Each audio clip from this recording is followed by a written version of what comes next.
Good morning students. Very very good morning. Face change curve properties आज हम पढ़ते हैं। देखिए, यह है टी मतलब टेम्परेचर का कर्व, और यह है एस और एच मीन्स एंट्रोपी या एंथैल्पी का कर्व। ठीक है, देखिए यहाँ पर ये जो लिखा हुआ है सैचुरेटेड लिक्विड लाइन, ठीक है, और एरो बना हुआ है इस लाइन के ऊपर। ठीक, तो ये जो लाइन यहाँ से चालू हुई है, ये चालू हुई चालू हुई चालू हुई, ये चालू हुई इधर आई, और ये देखिए यहाँ पे आ गया क्रिटिकल पॉइंट। ठीक है, तो ये जो क्रिटिकल पॉइंट है इसका मतलब ये है कि इस पॉइंट पे पानी और भाप, स्टीम, दोनों ही मौजूद है। और यहाँ पे सैचुरेटेड लिक्विड लाइन का मतलब था, सैचुरेटेड मतलब पूरा, लिक्विड मतलब तो आप जानते ही हैं पूरा तरल के लिए ये लाइन है। ये जो कर्व है पूरा तरल, पूरा तरल जब जब भी आपका पानी रहेगा जब भी, ठीक है, जब गर्म करने से पहले, गर्म होते तक जब तक पानी रहेगा तब तक ये सैचुरेटेड लिक्विड कर्व होगा। लेकिन ये जो पॉइंट है इसके बाद क्या हो रहा है, यहाँ पे लिक्विड गैस या लिक्विड या स्टीम दोनों आ रहे हैं, तो यहाँ से स्टीम का संख्या बढ़ने लग जाएगा। मतलब यहाँ से लिक्विड खत्म हो जाएगा इस पॉइंट पे आने के बाद, और ये पूरा का पूरा यहाँ से गैस के रूप में चलने लग जाएगा। ठीक है, ये जो पॉइंट है यहाँ पे लिक्विड गैस दोनों मौजूद रहेंगे क्रिटिकल पॉइंट पे। तो यहाँ से फिर ये कर्व ये नीचे आया है, देखिए ये कर्व नीचे आया, और यहाँ पे एंड में इसको हमने लिख दिया ये सैचुरेटेड वेपर कर्व है। वेपर मतलब गैस है। ठीक है, तो ये जो लाइन है वो पूरा का पूरा गैस लाइन को बता रहा है। तो क्रिटिकल पॉइंट के इस साइड जो है वो पूरा का पूरा लिक्विड है, और क्रिटिकल पॉइंट के इस साइड जो है वो पूरा का पूरा वेपर या फिर स्टीम है।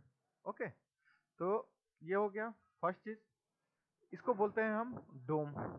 ठीक है, जब भी फेस चेंज होता है, कोई भी लिक्विड स्टीम में बदलता है या उसका रूप बदलता है, तो उस प्रोसेस को हम डोम के अंदर दिखाते हैं या डोम के द्वारा दिखाते हैं कि डोम चालू होने से पहले वो लिक्विड था और आखिरी में जो डोम के खत्म होने पर वो गैस फॉर्म में हमें मिला। इस तरह से हम समझते हैं।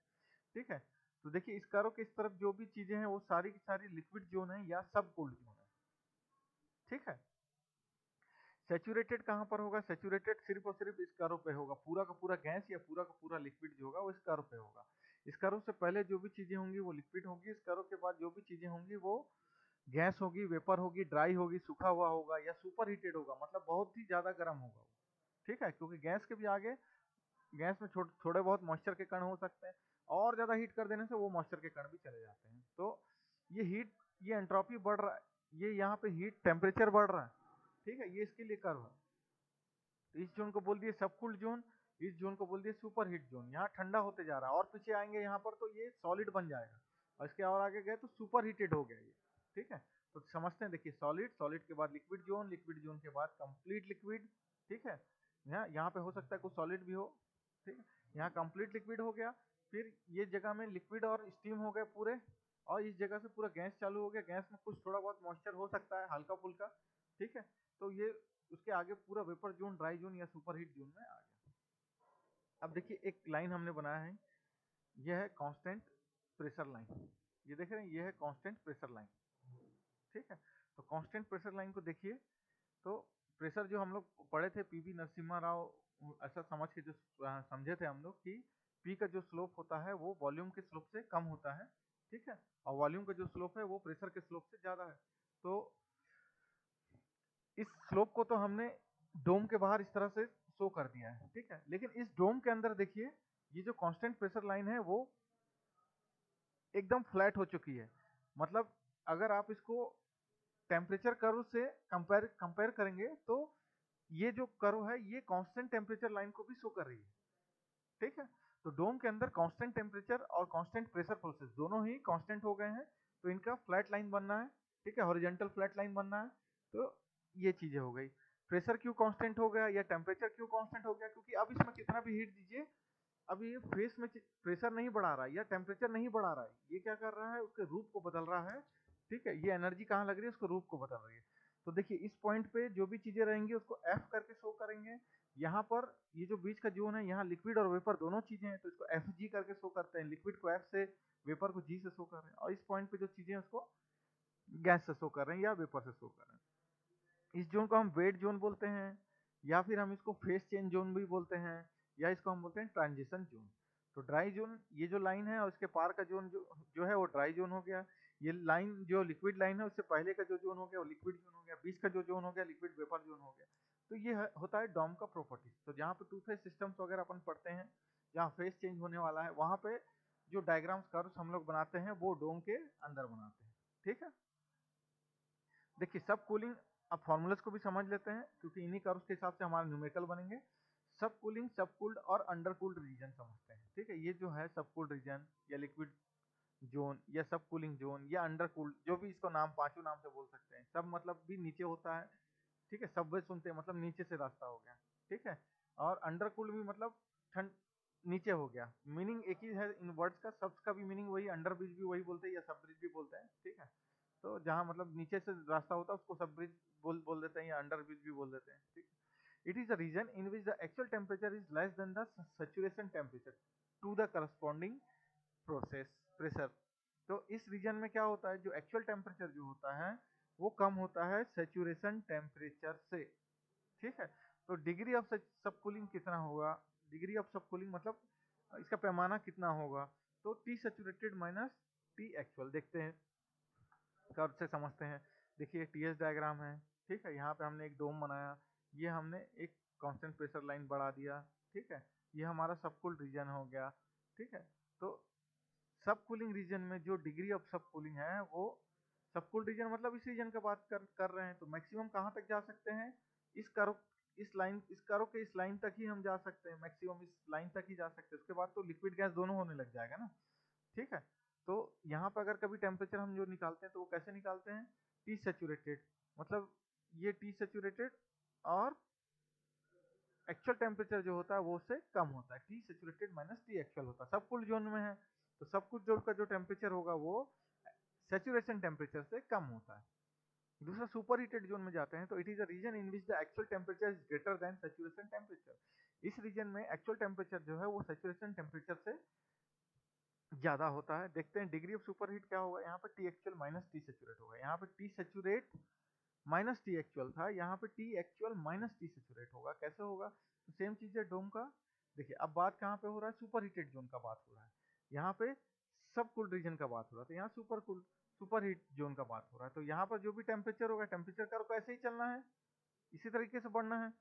तो टी सेचुरेटेड जो होगा वो कम हो जाएगा। और इस जोन में आप कोई भी पॉइंट देखें, जैसे सपोज हम पॉइंट 1 का बात करते हैं, यहाँ पे कोई चीज है, वहाँ उसका टेम्परेचर देखें तो उसका टेम्परेचर टी सेचुरेटेड से ज्यादा होगा।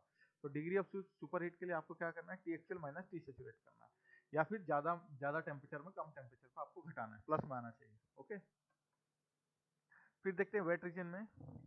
वेट रीजन का फॉर्मूलाज को समझते हैं हम लोग। देखिए टेम्परेचर एंट्रोपी कर्व है टी सैचुरेटेड के लिए, ये डोम है। बीच का जो रीजन है ये वेट रीजन है। It is a region in which liquid and vapour existing in equilibrium. इस रीजन में हमारे लिक्विड और वेपर दोनों ही इक्विलिब्रियम कंडीशंस में है। In this region pressure and temperature are same और कांस्टेंट। ये चीज मैं पहले भी बता चुका हूँ, इस जोन में प्रेशर टेम्परेचर दोनों आपके क्या होंगे, कांस्टेंट होंगे। whenever the mixture is in wet region it will be at its corresponding saturation temperature। तो जब भी मिक्सचर जो होता है जो वेट रीजन में होता है वो उसके करस्पॉन्डिंग सेचुरेशन टेम्परेचर के बराबर ही होता है। अब चाहे आप यहाँ का टेम्परेचर अगर आप देखें तो सब कूल्ड रीजन का भी टी सेचुरेटेड को देखो, चाहे गैस रीजन का भी टी सेचुरेटेड को देखो। टी सेचुरेटेड मतलब इस सेचुरेशन लाइन के ऊपर वाला, ये जो लाइन है इसको बोलते हैं सेचुरेशन लाइन। यहाँ से यहाँ तक सेचुरेटेड लिक्विड लाइन, यहाँ से यहाँ तक सेचुरेटेड गैस लाइन। तो इस रीजन में तो टेम्परेचर क्या होगा, चाहे आप यहाँ का देख लीजिए चाहे आप यहाँ का देख लीजिए, दोनों जगह का सेचुरेशन टेम्परेचर क्या होगा, सेम होगा, इसीलिए इस लाइन को लिखा गया है। फिर डिग्री ऑफ फ्रीडम जो है ये आपके काम का नहीं है, ये इंजीनियरिंग वाले स्टूडेंट्स पढ़ते हैं, आउट ऑफ योर सिलेबस है, इसको आपको पढ़ने की जरूरत नहीं है।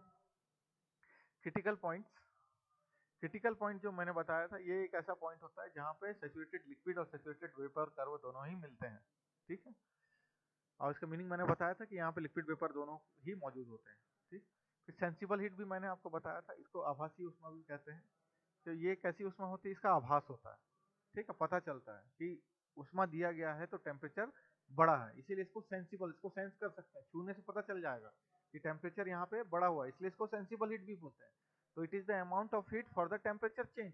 तो टेम्परेचर बदलने के लिए दिया जाने वाला ऊष्मा की जो मात्रा है उसे ही हम कहते हैं सेंसिबल हीट या नॉर्मल हीट भी बोलते हैं, ठीक है। और नॉर्मल हीट जो भी ऊष्मा आप सुनते हैं वो सारी की सारी नॉर्मल ऊष्मा ही होती है। अब लेटेंट हीट क्या होती है, ये एक ऐसी ऊष्मा होती है जो गुप्त ऊष्मा होती है, पता नहीं चलता ये ऊष्मा कहाँ जा रही है। तो ये ऊष्मा कहाँ जाती है, ये फेज चेंज में लगने वाली ऊष्मा होती है। It is the amount of heat required for phase change, ठीक है। तो इसीलिए इसको हम इस जोन की सारी चीजों को एफ जी से डिनोट करते हैं, फ्लूइड और गैस दोनों से ही डिनोट करते हैं, ओके। प्रेशर, अब प्रोसेस समझते हैं यहाँ पे। देखिए अगर सपोज एस का मतलब सॉलिड है, ठोस है, एल का मतलब लिक्विड है, तरल है, और वी का मतलब गैस है, ठीक है। ये तीन को हमने लिख दिया एस एल वी से। एस मतलब सॉलिड, एल मतलब लिक्विड और वी मतलब गैस, ठीक है।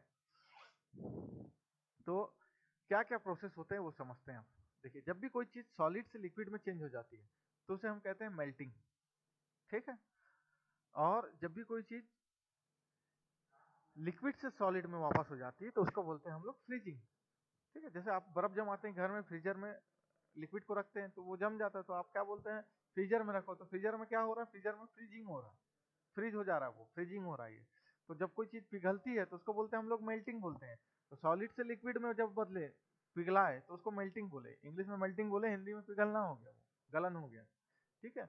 और लिक्विड टू सॉलिड जब भी हुआ तो उसको बोल दिया फ्रीजिंग। फिर जैसे ही लिक्विड को वेपर में लाए तो उसको हमने क्या बोल दिया, वेपोराइजेशन बोल दिया, इवापोरेशन बोल दिया, या वाष्पन बोल दिया हमने, ठीक है। और जब यही वेपर जो है वो लिक्विड में बदल जाता है तो उसको हम बोल देते हैं संघनन बोल देते हैं, या कंडेंसेशन बोल देते हैं। हाँ, कुछ चीजें ऐसी भी होती है जो डायरेक्ट सॉलिड से सब वेपर में बदल जाती है, सॉलिड से लिक्विड में आती ही नहीं है, सीधे के सीधे गैस में बदल जाती है। तो ऐसे प्रोसेस को इंग्लिश में बोलते हैं सब्लिमेशन। हिंदी में मुझे नहीं पता है, अब आप लोग भी इसको सब्लिमेशन ही बोलना चालू कीजिए, नए वर्ड्स को आप लोग ऐसे ही याद कीजिए। और जब कोई चीज वेपर से डायरेक्ट सॉलिड में आ जाती है तो उसको बोलते हैं अब्लीमेशन बोलते हैं, इस प्रोसेस को हम अब्लीमेशन बोलते हैं।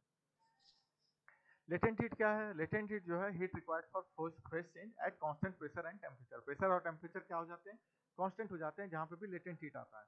तो latent heat is equal to heat change for phase change. तो heat change for phase change जो हीट होती है उसी हीट को हम लोग बोल देते हैं एंथैल्पी। समझ में आया बात, जो हीट फेज चेंज में लग रहा है उस हीट को हमने क्या बोल दिया है, एंथैल्पी बोल दिया है, या चेंज इन एंथैल्पी बोल दिया है, ठीक है। एंथैल्पी में जो परिवर्तन आया है वही लेटेंट हीट है, क्योंकि उसमें कहीं अलग से तो आ नहीं रही है, कन्वर्ट ही हो रही है। तो लेटेंट हीट जो होता है वो एच एफ जी से डिनोट करते हैं, एंथैल्पी से एच से डिनोट करते हैं, और यहाँ पे फ्लूइड और गैस दोनों की हीट होती है, इसीलिए से एच एफ जी से डिनोट करते हैं। एच एफ जी को जब फॉर्मूला होता है H F G is equal to H G minus H F, या फिर एच एफ को यहाँ ले आएंगे तो H F plus H F G is equal to H G हो जाता है। ये सिंपल सा फार्मूला। ऑब्जर्वेशन है एक छोटा सा कि with rise in pressure latent heat decreases and eight critical point latent heat become zero. तो लेटेंट हीट जो है वो क्या होता है, प्रेशर के साथ प्रेशर बढ़ने से कम होता है, और जब भी ये क्रिटिकल पॉइंट का लेटेंट हीट देखेंगे तो वहां पे जीरो होता है, उस पॉइंट पे थोड़ी सी उष्मा में ही वो लिक्विड पूरा का पूरा वेपर में कन्वर्ट हो जाता है। फिर अब देखते हैं हम डायनेमिक एक्शन, शुष्कता भिन्न को समझते हैं कि ये क्या चीज है, एक्स जो आप लोग पढ़ रहे थे। देखिए it is the ratio of mass of the vapour to the total mass. तो कहीं पर भी टोटल मास ऑफ वेपर कितना है, वाष्प की मात्रा कितनी है, divided by total mass, mass of vapour plus mass of liquid, दोनों चीजों को। तो ये किसके लिए यूज होता है, ये वेट रीजन के लिए यूज होता है, यहाँ के लिए। क्योंकि ये जब लाइन जब चालू होता है तो पॉइंट जब चालू होता है तो पूरा का पूरा कोई भी चीज लिक्विड होता है, जब ये पॉइंट खत्म होता है तो ये पूरा का पूरा गैस में बदल जाता है, ठीक है। तो पूरा मास में एमवी कितना है, मास ऑफ वेपर कितना है, गैस की मात्रा कितनी है, यही एक्स बताता है। तो एक्स का स्टार्टिंग जो होता है पहला पॉइंट जहाँ पे मास ऑफ गैस क्या होता है, मास ऑफ वेपर जो होता है वो जीरो होता है, इसीलिए एक्स का वैल्यू पूरा जीरो हो जाता है। और जब पॉइंट नंबर 1 पे यही चीज पहुंच जाती है तो पूरा का पूरा जो मास है वेपर का वो पूरा हो जाता है, 100 हो जाता है, 100% हो जाता है। तो 100% को हम क्या लिख सकते हैं, वैल्यूज में 1 लिख सकते हैं, ओके। तो और अगर बीच में देखें, बीच में कितना हो जाएगा, एक्स का वैल्यू 0.5 हो जाएगा। एक्स का वैल्यू 0.5 का मतलब है कि इसमें आधा है गैस की मात्रा, ठीक है। तो एक्स क्या बता रहा है, एक्स बता रहा है मास ऑफ गैस, गैस की मात्रा कितनी है टोटल में। तो यहाँ पे गैस की मात्रा, ये सैचुरेटेड गैस लाइन है, पूरा का पूरा गैस लाइन है, यहाँ पे वेपर पूरा का पूरा है, तो पूरा मास हो जाएगा, लिक्विड नहीं होगा, लिक्विड जीरो हो जाएगा, एमवी एमवी कैंसिल हो जाएगा, तो 1 मिल जाएगा। तो x is 0 at सब saturated liquid line and it becomes 1 at saturated vapor line। ठीक है, कुछ इंपॉर्टेंट फार्मूलाज हैं जो हमें न्यूमेरिकल बनाने के लिए काम आएंगे, इन्हीं के बेसिस में with respect to dynamic section के समझ लेते हैं। तो जब भी वेट जोन की चीजें होंगी, ठीक है, इस जोन के अंदर का बात होगा जब भी, ठीक है, वेट जोन का बात होगा, तो उस केस में कहीं पे भी अगर हमको स्पेसिफिक वॉल्यूम निकालना है तो उसके निकालने का फॉर्मूला है Vf प्लस एक्स VFG, क्योंकि वॉल्यूम जो है वो Fg में नहीं होता है, सिर्फ Vg में ही होता है, तो इसको हम x इंटू Vg लिखते हैं। फिर जैसे एंथैल्पी हमको निकालना है तो HF, ठीक है, ये H का मतलब है ये गैस की मात्रा है, G भी समझ सकते हैं या H भी समझ सकते हैं, इसको निकालना है। तो ये क्या है, HF plus x dot HFG है। एंट्रोपी निकालना है तो लिक्विड कितना है प्लस x इंटू SFG, इसमें कितना x की मात्रा पता लगाने से SFG जो भी है बीच का, उसमें जो भी है उसको, जो पहले जो भी था लिक्विड का वो प्लस इस जोन में जो भी हुआ वो, और उसके साथ इंटू कर देना है x पर डायनेमिक सेक्शन को। सेम ऐसे ही इंटरनल एनर्जी के लिए UF प्लस एक्स UFG। तो बस वॉल्यूम के लिए यहाँ पे VFG नहीं होगा, VG होगा। ठीक है, अब देखिए ये स्मॉल v है, ये स्मॉल h है, ये स्मॉल s है, ये स्मॉल v है। तो स्मॉल का मतलब क्या होगा, स्पेसिफिक है। ये स्पेसिफिक का मतलब होता है divided by mass. Normal volume में जब हम डिवाइड कर देते हैं मास को तो ये बन जाता है स्पेसिफिक वॉल्यूम। ठीक है, तो इसका जो फॉर्मूला हुआ वो हुआ वॉल्यूम बाई मास, और इसका यूनिट क्या हो जाएगा, अब क्योंकि मास से डिवाइड कर रहे हैं तो मास का यूनिट केजी होता है, तो इसके यूनिट्स में पहले वॉल्यूम का यूनिट मीटर क्यूबिक होता था, अब मास को आपने डिवाइड कर दिया है तो डिवाइडेड बाई केजी हो गया ये, तो मीटर क्यूबिक पर केजी हो गया ये। तो H is equal to specific enthalpy हो गया। ऑल आर स्पेसिफिक प्रॉपर्टीज हैं, ये सारी जो प्रॉपर्टीज हैं स्मॉल v स्मॉल h सब स्पेसिफिक ही है, सब स्मॉल में है, डिवाइडेड बाई मास है।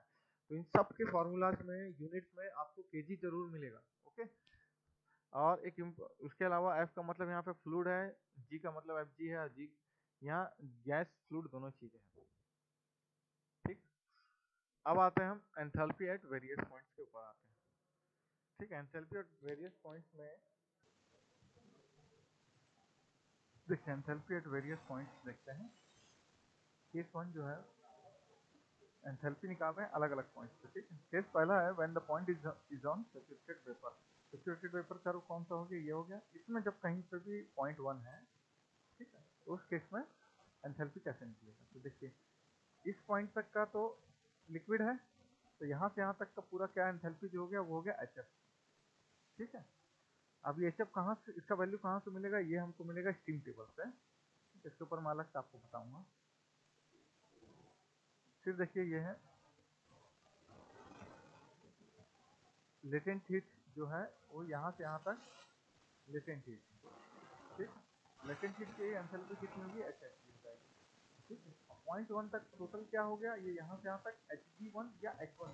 इसीलिए H1 का फॉर्मूला हम लिखते हैं HF प्लस HFG लिखते हैं, जहाँ पे x का वैल्यू कितना मान लेते हैं 1। अगर इसके बीच में कहीं पे होता है तो वहाँ पे अपन फिर x का वैल्यू को डाल देते हैं, x डॉट कर देते हैं। तो H1 is equal to HF plus latent heat, H1 is equal to HF plus latent heat, तो H1 is equal to Hg, ठीक है, equal to HF plus latent heat. Hg को कॉमन लिख सकते हैं, Hg माइनस HF, तो HFG को हम लिख सकते हैं Hg minus HF is equal to latent heat. Latent heat जो लिख सकते हैं अपन Hg माइनस HF लिख सकते हैं। ठीक है, latent heat is equal to HFG भी लिख सकते हैं, क्योंकि Hg माइनस HF क्या हो गया, HFG हो गया। ये फॉर्मूला है, ये सिंपल सा HF plus HFG is equal to Hg या H1। ठीक है, यहाँ पे Hg भी है H1 भी है। अगर दो पॉइंट होता तो Hg1 या Hg2 लिखते, या लिखते H1 और H2 लिखते। तो इसका फॉर्मूला सिंपल सा लेटेंट हीट होगा, जब भी क्या होगा, एंथैल्पी होगा सैचुरेटेड वेपर कर्व के ऊपर, यहाँ पर होगा। जब भी पॉइंट जो हो वो सैचुरेटेड लिक्विड लाइन में ना हो के वेट जोन में हो जब हो, तो इसका फॉर्मूला क्या होगा, यहाँ से यहाँ तक का enthalpy H1 plus is equal to HF plus x Hg minus HF। ठीक है, यहाँ से यहाँ तक का H G H F G को अपन H G minus H F भी लिख सकते हैं, ठीक है। तो H one is equal to H F plus x, H F G वही फार्मूला हो गया। तो एच एफ जी को अपन लेटेंट हीट लिख सकते हैं, ठीक है। एच एफ जी का मतलब है latent heat. When the point is in superheated zone, when the point is in superheated zone, H one is equal to, देखिए ये पॉइंट जो सुपरहीटेड जोन में है तो इसका टेम्परेचर यहाँ का T1 हो गया और सेचुरेटेड टेम्परेचर T सेचुरेटेड हो गया। यहाँ से यहाँ तक का एंथैल्पी हो गया एच जी, और ये जो एंथैल्पी हो गया इसको एक्स्ट्रा एक्स्ट्रा एंथैल्पी मान ली है डेल एच। यहाँ से यहाँ का टोटल एंथैल्पी मान लिया है H1, ठीक। तो देखते हैं इसको, देखिए ये जो डेल एच है ये इसको निकालने का फॉर्मूला है Cp dt। dt का मतलब है टेम्परेचर डिफरेंस। टेम्परेचर डिफरेंस क्या क्या चीज का है, ये T1 से T सेचुरेटेड का टेम्परेचर डिफरेंस है। टोटल क्या हो जाएगा H1 का वैल्यू Hg प्लस, अब डेल एच की जगह में वैल्यू रख दी है तो Cp vapour T1 minus T saturated. इस तरह से आप सुपर हीटेड जोन पे होने पे निकाल सकते हैं, ठीक है। सेम ऐसे ही एंट्रोपी निकालने के लिए अलग अलग पॉइंट है। जैसे एंट्रोपी का पहला पॉइंट है जब सेचुरेटेड वेपर कर्व में हो, यहाँ पर हो, जैसे इस लाइन पे हो, तो इसको निकालने का है ds is equal to del Q by T formula है। डेल क्यू क्या है, हीट जो है वो लेटेंट हीट है, तो latent heat divided by T saturated. Latent heat को एच एफ जी लिख लीजिए, एच एफ जी को H G minus H F भी लिख सकते हैं आप। अब देखते हैं यहाँ पर, देखिए एंट्रोपी निकालना है आपको। तो S1 जो पॉइंट नंबर 1 पे आप लोग एंट्रोपी निकाल रहे हैं, टोटल एंट्रोपी कितनी हो जाएगी, यहाँ तक की एंट्रोपी फ्लूइड की एंट्रोपी हो गई SF, और प्लस जो ये बीच की एंथैल्पी है, सॉरी एंट्रोपी है, उसको हमने ले लिया है DS। तो ये DS निकालने का जो फॉर्मूला है वो होता है latent heat by T saturated, ठीक है। फिर S1 is equal to H G, point number 1 पे जो एंट्रोपी है S1 जो है वो सेचुरेटेड गैस लाइन पे है, तो इसलिए इसको अपन Sg लिख सकते हैं। और इसका वैल्यू क्या होगा, SF प्लस टोटल ऐड हो जाएगा, डेल एस भी ऐड हो जाएगा यहाँ पर। तो ये जो वैल्यू आई है LH प्लस टी सेचुरेटेड, इसको लिख लिया हम लोग। तो SF को यहाँ ले जाइए तो Sg माइनस SF लिख सकते हैं, या इसको SFG भी लिख सकते हैं। इसका value latent heat by T saturated होगा। अब इन फॉर्मूलेस को आपको जैसे यूज करना है उस हिसाब से आप यूज करेंगे, ठीक है। ये बार बार इक्वेशन के इधर जाएंगे उधर जाएंगे तो इनसे एक नया फॉर्मूला फिर से जनरेट हो जाता है, तो इनको आपको समझना पड़ेगा। तो आपको फंडामेंटल क्लियर हो जाए तो आप चीजों को आराम से कर लेंगे। केस नंबर 2 है when the point is in wet region. Wet region में जब पॉइंट नंबर पॉइंट है हमारा, तब के केस में S1 इज इक्वल टू हो गया SF plus X Sg minus SF। S1 is equal to SF plus X Sg minus SF को लिख लिया LH बाई टी सेचुरेटेड। इस फॉर्मूले से निकाल लीजिए। केस 3 में आपका क्या कर दीजिए, when the point is in super heated region, S1 is equal to Sg plus DS कर दीजिए, ठीक है। देख लीजिए यहाँ पर है तो Sg प्लस DS हो गया, तो DS क्या है, S2 माइनस S1 है, ठीक है। इसको अपन Cp vapour ln T1 by T saturate कर सकते हैं। तो S1 is equal to Sg प्लस Cp vapour ln T1 by T saturate, इस फॉर्मूले को आप यूज करेंगे, ठीक है। तो एंट्रोपी जो है,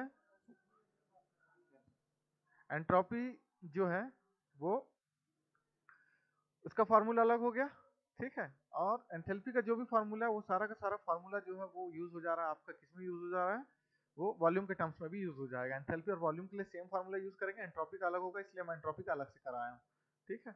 तो ये हो गया आपका बेसिक फंडामेंटल्स और प्लस इक्वेशन हो गया, ठीक है। आज की क्लास में इतना ही आपको मैं पढ़ा रहा हूँ, और नेक्स्ट क्लासेस में नेक्स्ट के टॉपिक्स को हम क्लियर करेंगे। ओके।